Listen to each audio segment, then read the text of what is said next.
Shalom everyone, hope everyone's doing well. Bezat Hashem, the Amud we'll learn in Masechet Sanhedrin today is Gimel Amud Aleph, and we're going to start at RAbdRI, about 5 or 6 lines, 7 lines from the top of the page. Our learning today should be a Refuah Shleima for Yaakov ben Dinah. We should have a speedy Refuah Shleima very soon in our days. Just to remember where we're up to in the Gemara here, because we're in the middle of a sugya. Yesterday, after challenging Rabbi Avo's explanation of the Mishnah, Rava concluded, based on the challenge, with a same pshat, just alternative reading as it fits better in the words of the Mishnah. So let's just remember. Rava went along with Rabbi Avo's opinion, essentially, which was that when it comes to halvaot, loans, there is a difference between monetary cases of loans versus gzela v'chavala, theft and damage or bodily damage. Both of them require 3 judges because, as we said yesterday, iruv parshiot, the parshiot are combined. So we learn out the idea of 3 judges, and also we should learn out the idea of Elohim. They have to be smuchin, high qualified judges. From the case of Shomrim, also we apply that in the scenario of halvaot, of loans. And therefore, midoraita, halvaot should actually be the same as damages that require 3 judges and professional judges. However, the rabbis saw that if people who lent money would be concerned that I need to go gather a court of 3 smuchin, 3 high qualified judges in order to adjudicate my case, they might refrain from lending money. So as a takana, they relaxed the deoraita obligation, and they said you need 3 judges, but they don't need to be smuchin. So you could have hedyotot. That's what we said. And therefore, as Rava concluded yesterday, which is really the second explanation in the Mishnah, the way you read the Mishnah in the 2 parts is dine mamonot bishlosha. Monetary cases, parentheses, what is that referring to? Loans. That requires 3 judges. What types of 3 judges? 3 judges who are hedyotot. You don't need to have professional judges. Again, midoraita you should. Midrabanan, they relaxed it. And then the second line of the Mishnah, the second clause, the gzelot v'chavalot bishlosha. And that's why there's 2 clauses. The second clause is saying when it comes to theft and bodily damage, you also need 3, but you actually need 3 who are smuchin, because midoraita, and we stick with the deoraita, you need 3 who are on the level that they have smicha, the unbroken chain of appointment back to Moshe Rabbeinu. So therefore Rava concluded those are the 2 parts of our Mishnah, that's how it's to be explained. Beautiful. The Gemara continues today with RAbdRI. He agrees with Rava that the 2 parts of the Mishnah, the 2 clauses, are 2 separate halachot, but he explains differently. He argues in the underlying logic. Let me explain this outside and we'll see it inside. RAbdRI is going to say as follows. He's going to argue. RAbdRI, as Rashi explains, says we don't say eruv parshiot katuv kan, which means that in the parsha of halva'ah, it's not mixed into the parsha of shomrim, and therefore we will not naturally apply, as we'll see based on a pasuk, the idea of 3 judges and that they need to be proficient, meaning smuchin, to the parsha of halva'ah, which means midoraita actually, it would be sufficient when it comes to loans to have 1 judge, and he doesn't even have to be a professional judge. He could be a hedyot, an ordinary judge. That's what RAbdRI is going to say. Based on that, he's going to say, we're going to see rabbinically you still need 3, but there's already a natural distinction between loans and damages, and that's why they're split up. So let's see this inside. RAbdRI Amar. So it's really the 3rd explanation of our Mishnah, the second one that will be accepted. RAbdRI says, midoraita, really on Torah level, chad nami kasher. When it comes to loans, you only need 1 judge. Again, as Rashi says, we don't say eruv parshiot katuv kan, so we don't apply from Shomrim, the parasha of watchmen, to the parasha of halva'ah that you need 3 and that you need professional judges, and therefore you only need 1. Why do you only need 1? Shene'amar, as the pasuk tells us, bitzedek tishpot amitecha. It says, with justice, with righteousness, tishpot, singular language, you shall judge your people, your nation. Meaning, you need 1 judge, and that's sufficient when it comes to monetary law for loans. Ela mishum yoshvei kranot.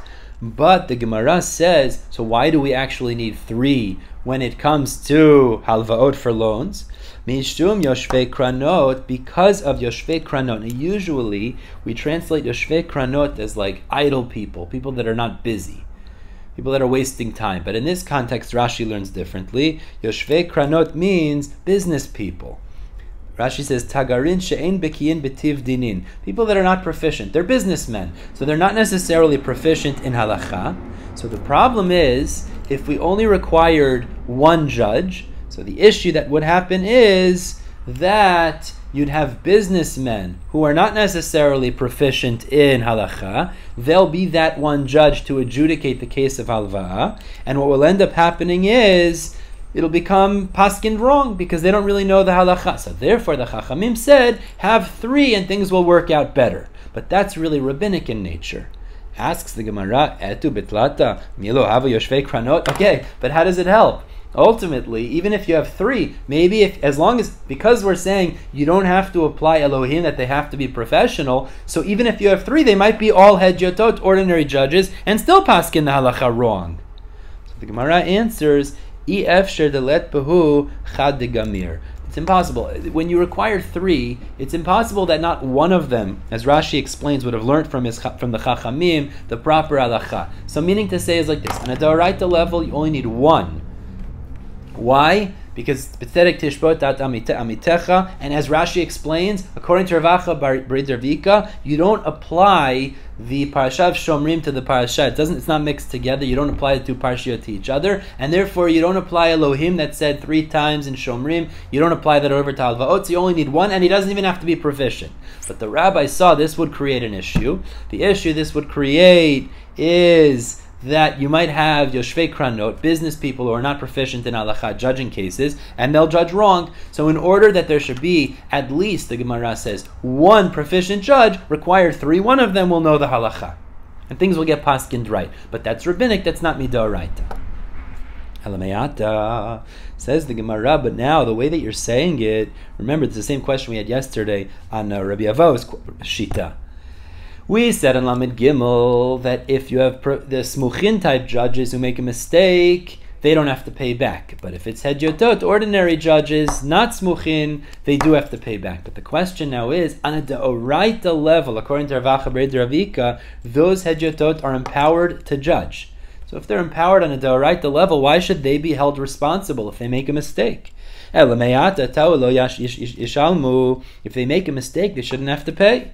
So the Gemara answers, no, this is a defense mechanism. It's a protective measure. Because kol shekain, if they would not be responsible, these hedyotot that make a mistake, then efishi yoshvei kranot, then what will end up happening is, all these business people will say, you know what, I'm covered. I know even if I make a mistake, I'm not going to have to pay back the litigants who came in front of me. And then all of these judges, for these types of halvaot cases, the loans are going to end up being non-qualified judges. So in order to keep it at a certain level of qualification, you should know if you're going to judge and you make a mistake, you're actually going to be responsible to pay back. Okay, so not every Tom, Dick, and Harry who thinks that he wants to be a judge is going to want to be a judge anymore. So as a protective measure, the Chachamim said that they will have to pay back still in order that these unqualified judges don't engage in this judgment.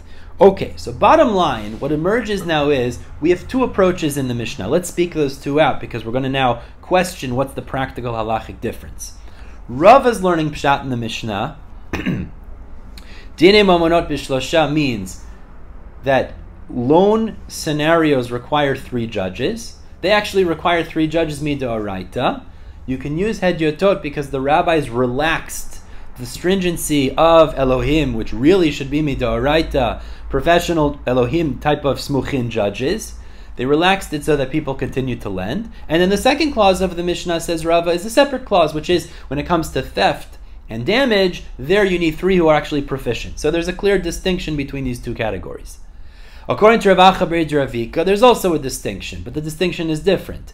According to him, Dine mamonot bishlosha means actually, midoraita you only need 1. But you need 3 rabbinically, as we're explaining, so that at least one of them will be proficient, and the case will be adjudicated properly. But then there's a separate category, which is and dinei chavala and nezikin chavala. Gzelot and chavalot require 3 as well. That's midoraita. You need 3, and they need to be proficient. Clear distinctions. Gemara now wonders, they're both fine readings in the Mishnah. What's the practical halachic difference between these two shitot, though? So the Gemara wonders, Ma'ika ben Rava RAbdRI. What is the halachic distinction between Rava's reading and RAbdRI's reading of the Mishnah? So the Gemara answers as follows. Ika benai, the difference between them is the Amar Shmuel, a statement that Shmuel said. Shmuel says, Shnayim shedanu, the halacha is you need 3, right? So for halvaot, for judgment of loans, like we said, you really need 3. What happens if 2 people judge the case of a loan? So if 2 people judge the case of loan, said Shmuel, b'diavad, after the fact, dinehen din, their psak, their judgment is going to be upheld. It is effective. Now let's speak that out. This would work within the shita of RAbdRI, because again, RAbdRI holds midoraita, you only need 1. So if 2 judge, it's not lechatchila, like we said, rabbinically you need 3, but b'diavad it would be effective. But according to Rava, midoraita you need 3. So the only thing they relaxed was you don't need to have 3 smuchin, professionals. You could have 3 ordinary people. But 3 is me'ikar adin, that's baseline requirement. So according to Rava, he's going to disagree with Shmuel. Let's see exactly what the Gemara says. So the Gemara says, Dina ela shenikru beit din chatzuf. Right? Shmuel says that although it would be an effective judgment, but they're called a chatzuf beit din. Chatzuf means audacious, chutzpah. They're a beit din with audacity because they overrode a rabbinic requirement of 3. So this works out again like this. Le Rava let le de Shmuel. Rava doesn't agree with Shmuel. Rava says it's not dinei and din. Midoraita you need 3. If you need midoraita 3, so the fact that 2 people judge, that's not going to be effective altogether. So Rava would disagree with Shmuel. RAbdRI itle de Shmuel. RAbdRI would hold of Shmuel. He says, again, it's not the right thing to do. It's considered a chutzpah beit din. That's true, but as long as you had 2 at least, and even 1 theoretically, it would still be effective because midoraita 1 would be sufficient as well. Let's move on now to a new section, the second section of the day. So we're going to move on, proceeding to explain now the rest of the rest of the parts of the beginning of this Mishnah. So after we said dinim amonot b'shlosha, gzelot v'chavalot b'shlosha, we continued on to say nezek v'chatzi nezek, tashlumei kefer v'tashlumei arba'a v'chamisha b'shlosha. So these are different types of damages. We said nezek, which is a complete payment of damage, v'chatzi nezek, and partial or half payments of damage also require 3. So the Gemara wonders, similar to what we asked before, why does the Mishnah need to elaborate on these particular things? Included, as we said before, chavalot in damages is nezek, meaning chavalot is bodily damage. We know that the halacha is, the Gemara in Baba Kama tells us, if you damage somebody physically, you're actually chayav to pay 5 types of payments. One of those 5, it's nezek, tsar, ripoy, shevet, and boshet. But the first one is nezek. Nezek means damage or diminishment in value. So the Gemara asks, included in chavalot already is the fact that you'd have to pay nezek, diminishment in value. Why does the Mishnah need to highlight that as a separate category? Asks the Gemara, the Mishnah told us nezek v'chatzi nezek v'chulei. Nezek hainu chavalot. Nezek is already included in chavalot. What's the distinction? Why do you need to list nezek as a separate category if it's included in already, as we listed, bodily damage? So the Gemara answers, mishum dekabay lemitna chatzi nezek. Oh, since the Mishnah was about to list the category of chatzi nezek. Now, chatzi nezek is not a full payment. Chatzi nezek is a certain circumstance I'll describe in a moment when you pay half damages. So since it needed to list the payment of half damages, taninami nezek shalem. These are always grouped together. Since it taught half damage payments, it also taught full damage payments. Now, what is the scenario of chatzi nezek? It's very important to note. This is the general scenario of chatzi nezek.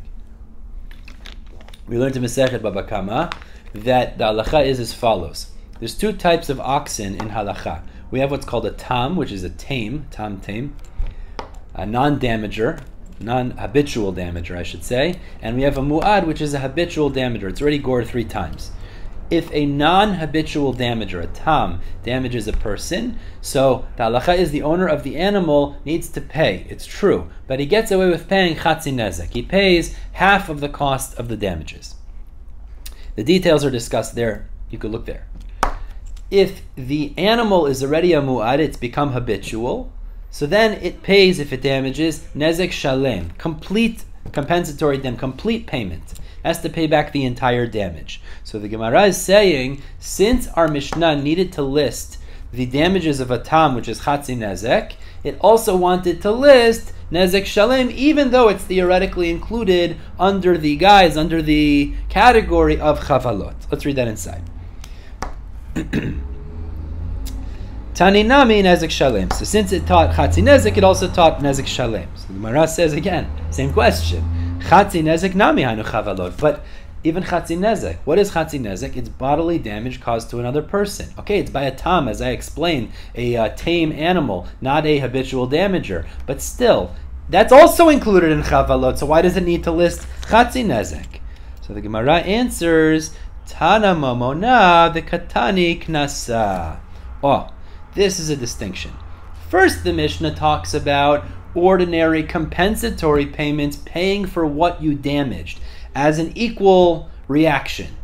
And then the Mishnah adds chatzi nezek, which is not a regular compensatory payment, but is actually a penalty. So let me explain this outside for a second. There is a machloket about this, as we'll see in a moment. The Gemara is about to challenge this. I just told you, if an animal gored 3 times already and then it damages, you pay nezek shalem, full damages. Now we all understand, you're chayav to pay full because it already has gained a reputation. You should have protected it, so you're chayav to pay full. No question. That's a regular tashlumin, full compensatory payment.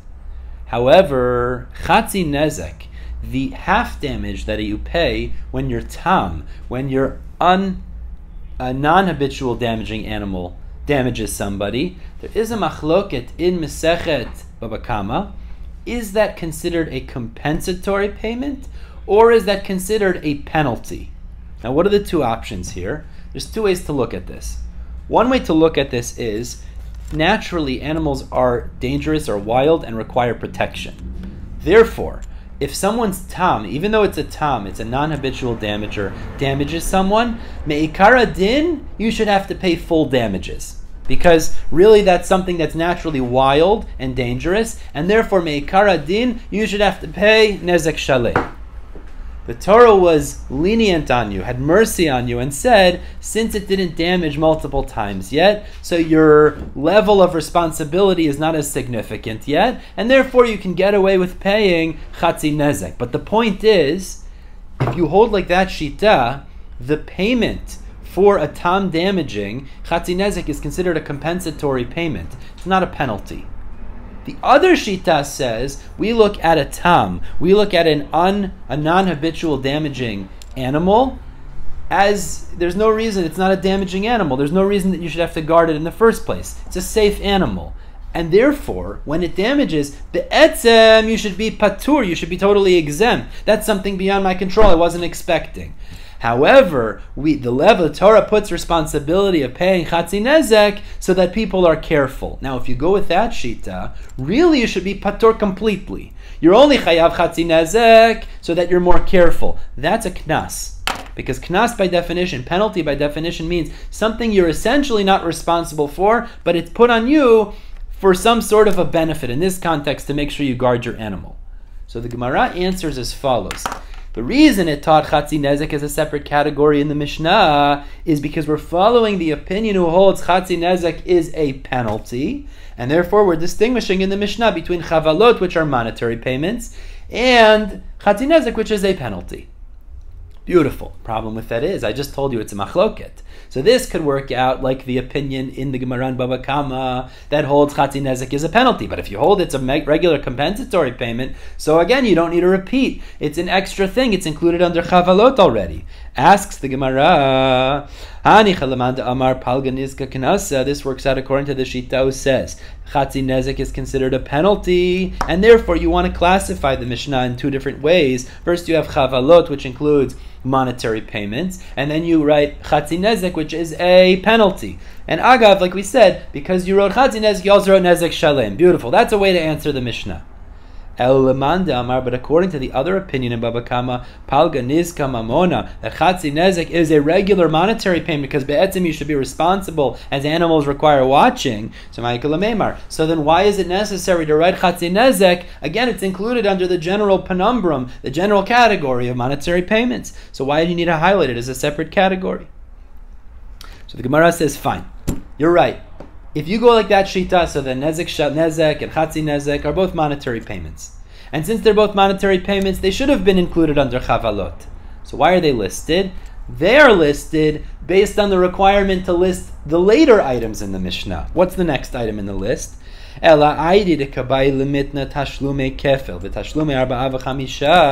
Since the Mishnah wanted to list the payments of kefel, which is double payment, and the payment of arba'a v'chamisha 4 or 5 times. Let me just explain. What are these? Kefel is when somebody steals and he's caught with the item that he stole, when it was gneva and a surreptitious theft, he not only has to pay back the principal, but he pays back double the principal. He pays back double as well.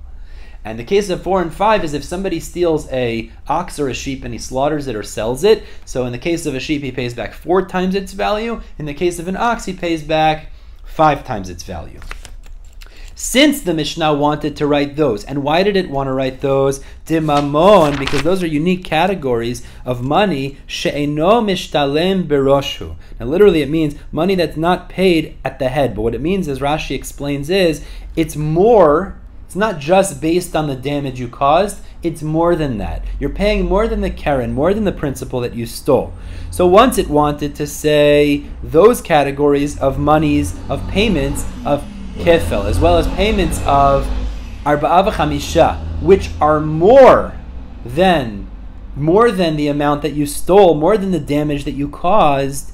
So based on that, the Mishnah also wanted to teach Tananami chatzi nezek demamon she'eno mishtalem beroshu. It wanted to teach the case of chatzi nezek because that's also a scenario where you're not paying the principal. Actually, you're paying less than the principal. So as a contrast, first it teaches, or actually after, it teaches cases where you're not paying just the principal, but you're paying more than the principal. You're paying twice or 4 or 5 times the principal. Based on that, it also wanted to teach chatzi nezek where you're not paying the principal, you're paying less than the principal damage that you caused. And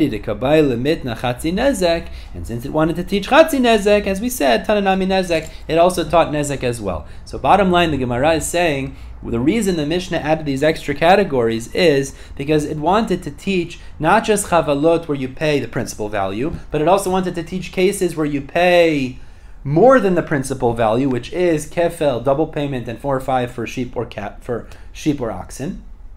Once it taught scenarios that you don't pay principal but more, it also wanted to teach scenarios that you pay not principal but less, which is the case of chatzi nezek, where you damage with your tam, with your non-habitual damage, or you pay less, half the damages. And once it taught chatzi nezek, it also taught the case of nezek shalem, because those always go together. So now we've explained that list, why they're all necessary, why they're taught in our Mishnah.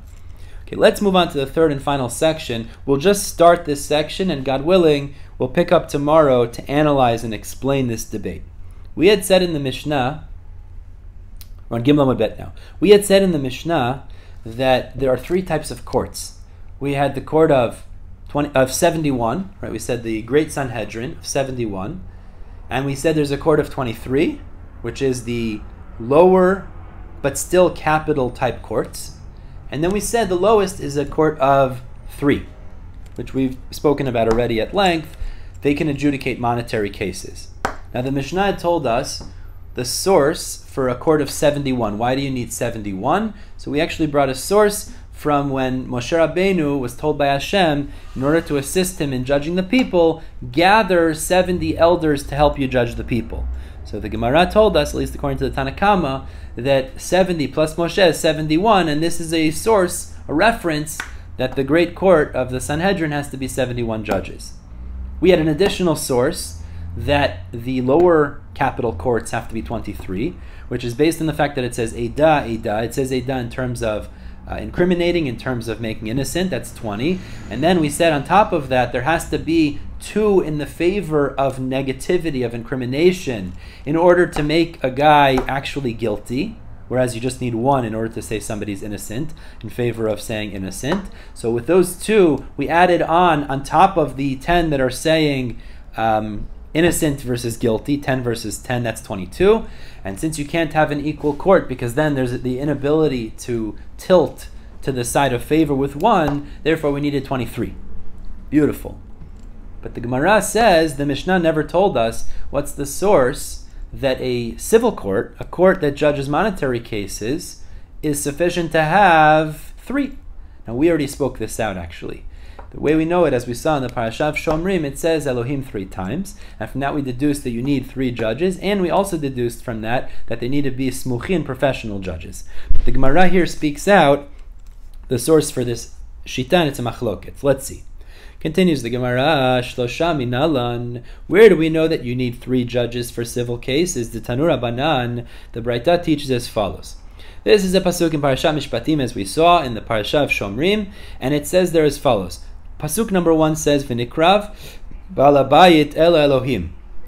Elohim here does not mean God, it means judges. Actually, very interesting, in this week's Parasha, when it says, Anochi Hashem Elokecha, Rashi comments that the reason it uses the word Elohim in that context, Elokim, really, it's referring to Hashem, is because Elokim, when we use it referring to Hashem, it means Dayan. It means like Midat Hadin.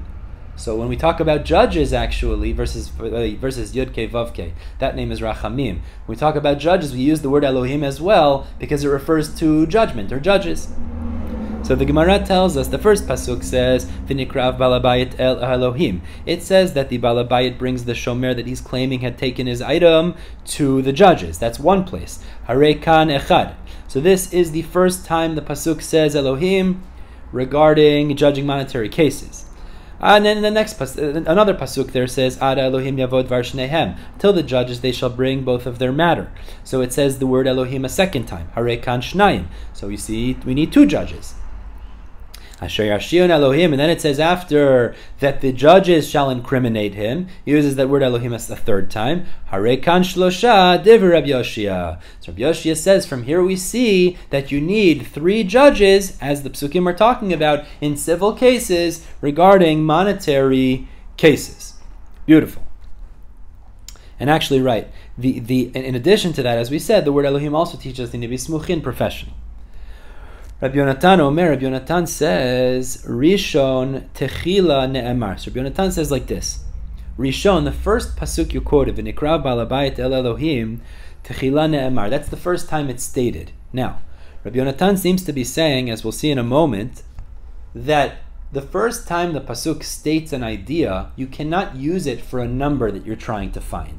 Because there it actually needed to state it for a different reason. What's the reason? It needed to say Elohim, that terminology, to tell us, as Rashi says, that they have to be smuchin, because Elohim is a lashon of rabbanut v'gadlut, meaning it has to be great judges, significant judges. So you can't use that to expound for a number from the first one, says Rabbi Yonatan, because it's necessary in general to write that, so that we know that you have to have professional judges, smuchin. So therefore, Rabbi Yonatan, Omer Rishon Tchila Ne'emar. The first one is stated first, Ve'ein Dorshin Tchilot, and you can't expound it, therefore, for the number as it's the first one. So therefore, Rabbi Yonatan says as follows: Ela Ada Elohim Yavod Var Shnehem. The second verse you quoted, that you go to the judge, bring the matter to the judges, Hare Kan Echad. That is the first time that you could judge. 1. Asher Yashiyun Elohim, and then the next pasuk that says that the judges shall incriminate, Hare Kan Shnayim. That would teach us you need 2 judges for civil law, for monetary law.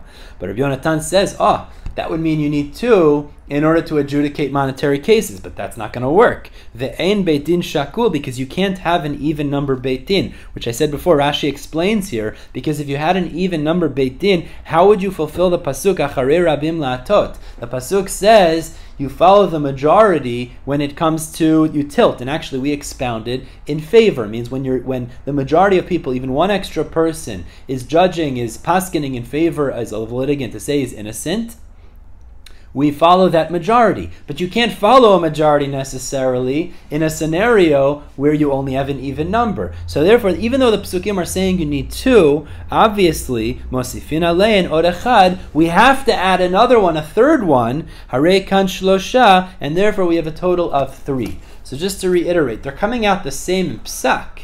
It's just how do you get there, which is a machloket. Rabbi Yoshia says, it says the word Elohim 3 times, teaching us you need 3 judges in civil law, in monetary cases.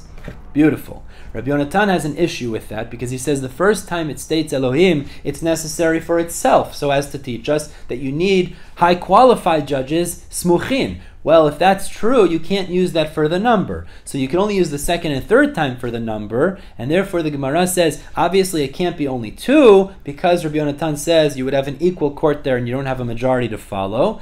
Therefore, you'd have to add another one, and therefore you have a total of 3. Now, we're going to stop here at Nema, but that's the end of the Braita. The Gemara is going to continue on and try to understand what exactly is the debate here based on. What is the machloket between Rav Yonatan and Rabbi Yoshia contingent on an underlying svara? But that's for tomorrow. God willing, we'll pick up tomorrow. We're stopping here on Gimel Amud Bet. Close to the top of the page. We'll pick up tomorrow with Gimel Amud Bet. But in the meantime, everybody have a wonderful day.